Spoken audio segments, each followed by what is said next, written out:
Hi guys, ang ganda ng aming panahon today guys. Galing kami nagbike at mayroon akong sipon pero hindi na masyado kasi ininuman ng maraming mga gamot. Ang ganda ng aming panahon guys. Diba? Hindi pa ako naglinis sa aming garden. Next week maglilinis ako kasi paganda na yung panahon namin. Rolling na mag-spring na. At magpunta ako sa aking glass house kay diligan ko kay sobrang tingnan mo to si Tio, lagi binubuksan yung ano namin, yung likod namin. Oy, buwang.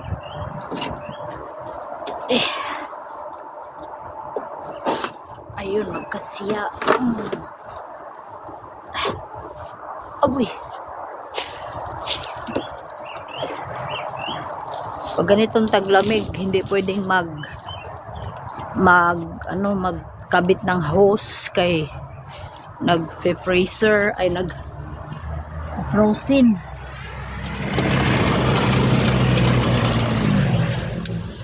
Nagpo-frozen, so hindi pwedeng mag-hose. Magmano tayo ngayon. Baba muna kita. Magdilig muna si Irene ng aking mga salad. Yung salad ko, hindi ko diligan na. Hoy salad, mabuhay ka dyan.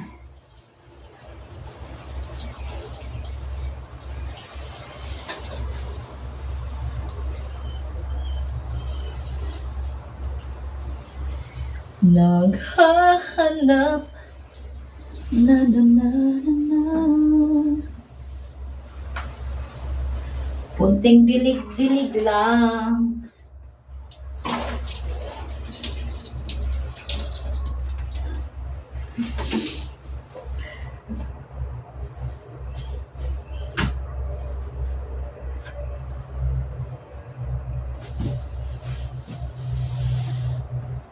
My love, sayute. Tubo na day. Ngayon dyan yung sayute. Kalit nga. Adyo ko padali ang tubo kay tugnaw.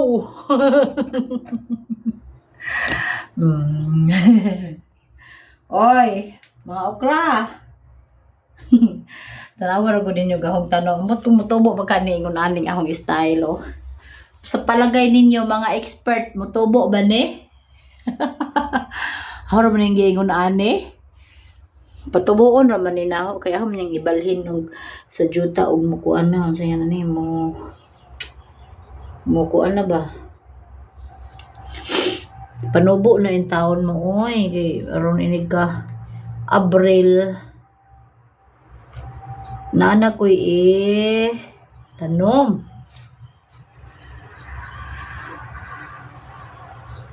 Pichay ang gidaghan hog okra. Tagaw ang palaya akong gidaghan kay may mga ako man ning iarsahon kung mo sayan ani kung mo kuan gani ngahon ning arsahon mo prosin arsahon ra na ho hasta ni arsahon ra na ho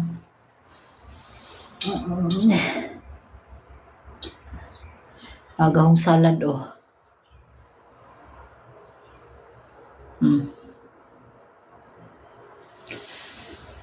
muna yung gawa ni Irene. Basta ganina narang ko balay kay saba yung pakiramdam ko kanina. Ginuman ra na ho ni og anti-allergy og aspirin og mucosolvan feeling good lagi di pa ka feeling good maduyan pa ko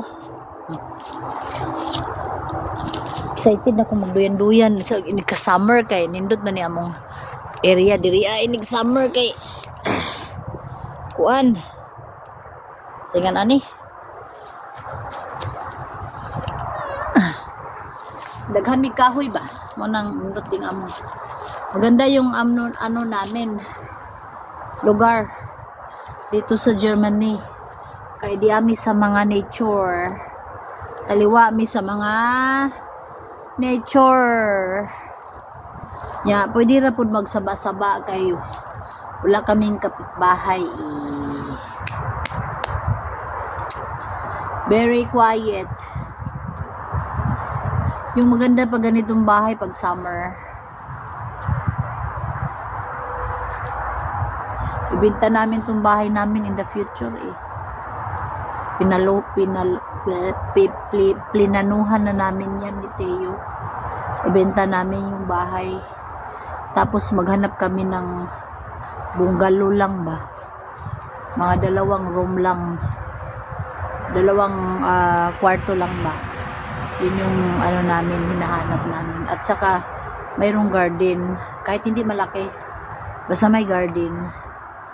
Yun yung aming hinahanap. Pag makahanap kami niyan, ibenta namin tong bahay namin. Kasi 2 lang naman kami nakatira. Wala naman siyang anak. Wala naman akong anak na nandito.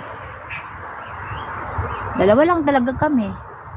Masyadong malaking bahay to para sa aming 2. At maraming linisin. Kaya hanap kami ng bungalow. Yung walang taas ba, yung bungalow nga lang talaga. Bahay kasi namin dito up and down.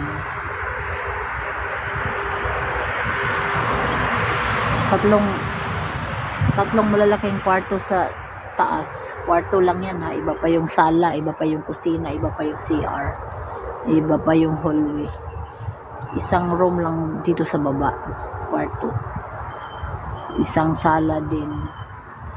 Kusina. Toilet. Yun. Good for pangmaramihang family itong bahay na ito eh. Good for pangmaramihan. Kasi hindi malungkot pag ganito yung bahay mo.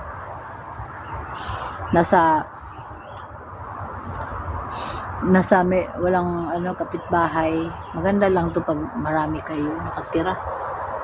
Pero pag 2 lang, sobrang boring.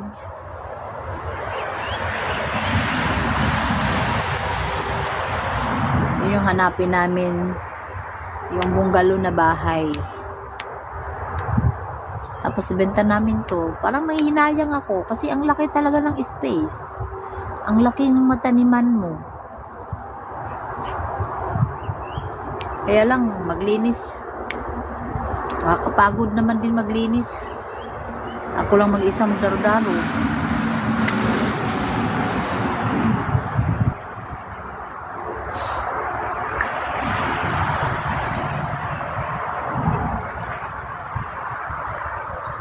Pag summer na summer, ang ganda dito. Napaka fresh. Napakasarap tumira pag ganito. Pag summer. Talagang napaka-presko. At ang tahimik. Peaceful talaga yung life dito. Sarap sana to pag maraming family dito eh. Hindi mo ma-feel yung lungkot ba?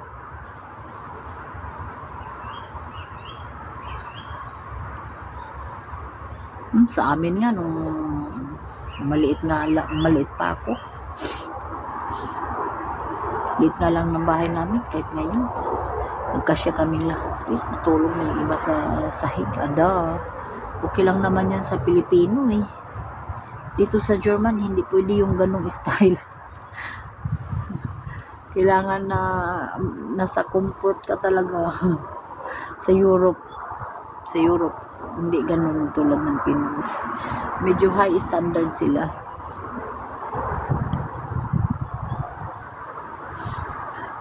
Ang presko ng hangin eh.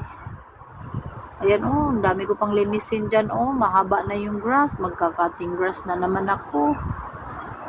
Before ako mag-cutting grass, mag-ano muna ako, magkaskas muna ako dyan. Yung mga damo, yung, ano ba yan, yung, kumbaga sa ato pa, silhig ba? Before ko mag-cutting grass, manilhig usa ko. Kay oh, pagkidaghan ng yung mga, unsa ni? Yung parang mga ganito. Maraming ganito oh. Pag naanuhan to ng machine, muuntol yung machine. So, kailangan mag-ano muna ako, magkahig muna ako ng mga ganito sa dyan sa ano namin garden bago ako mag-cutting grass. Oh, ang dami kong talagang trabaho dito.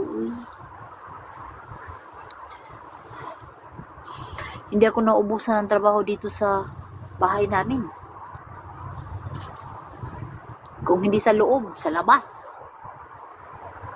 Ngayon, hindi pa ako masyadong kasi hindi pa ako nagtudo daro-daro dyan, dun. Kasi magtanim ako ng maraming okra doon. Oh, damo-damo na oh. Babungkalin ko pa yan. Kay taniman ko ng mga okra kasi maganda doon na area dahil mainit. Ito kasi, marami kasi dito puno-puno eh. Doon yung garden ko oh, doon sa may likod ng Gibaksi House, yung glass house. Maganda yung lupa doon pero dahil sa palibot ng mga kahoy, hindi masyadong makarating yung init. Gusto ko yung okra.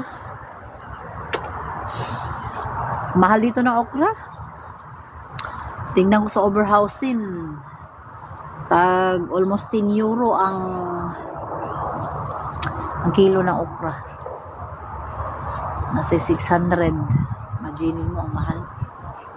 Tumbas na ng pasayan dyan sa Pinas. Aw. Samantalang sa Pinas, pwede lang itanim. Kung wala namang garden, pwede magkaang. Oh, ang daming paraan para makapagtanim. Magkaang. Ganyan oh. Mga ganyan, mga baldi-baldi. Uy, nako. Kung ito lang yung bahay namin dito at area sa Pinas lang talaga ito. Ako, punong-puno na talaga to ng mga gulay. Magtawag lang ako ng mga manguskus ay mambungkal ba. Magtawag lang ako ng mga mangbungkal, mag-garden. Walang problema. Dito ang hirap magtawag ng mga tao para magbungkal dyan sa paligid o saan sa area mo. Napakahirap. Naka, hirap.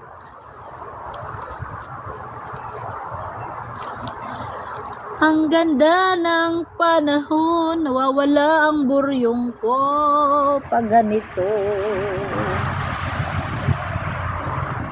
Lalo na pag may duyan si Irene katulad nito. Kanina ang sama talaga ng pakiramdam ko kanina Pero nawala man, inuman ko ng aspirin. Walang aspirin dyan sa Pinas eh. May aspirin dyan pero pang sa high blood. Dito may aspirin dito na talagang gamot sa sipon, sa ulo, sa sakit ng ulo, trangkaso talaga. Mayroon ditong aspirin na powder na pang trangkaso effective. Aspirin B complex. Wala dyan sa Pinas. Naghanap kami sa Pinas ng ganyan. Wala. Kasi nung sumakit yung ulo ko dyan, sa init, naghanap kami sa Tagbilaran. Tapos wala. Binigyan si Teo ng maliit na aspirin na maliit, sabi ni Teo. Para ba to sa pang flu o pang ganito? Hindi, para yan sa pangdaloy ng dugo. Sabi ni Teo, ano ba yan? Bakit wala dito yung mga gamot doon sa sa Germany? Naghanap din siya ng Bipantol para dito niya, wala rin doon. Sabi ko next time pag mag-uwi tayo, magbitbit na lang tayo kasi hindi talaga dito parehas sa inyo na nandyan halos lahat. mahanap doon, dito hindi masyado. Hindi ko lang alam sa Manila, ang malalakihan na talaga. So, ayun. Uy, nako, ang ano na, ang taas na ng aking video. Tara!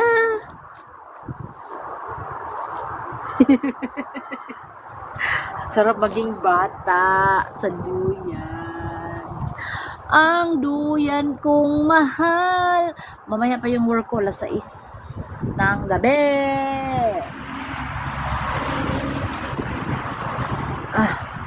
Tama na ito.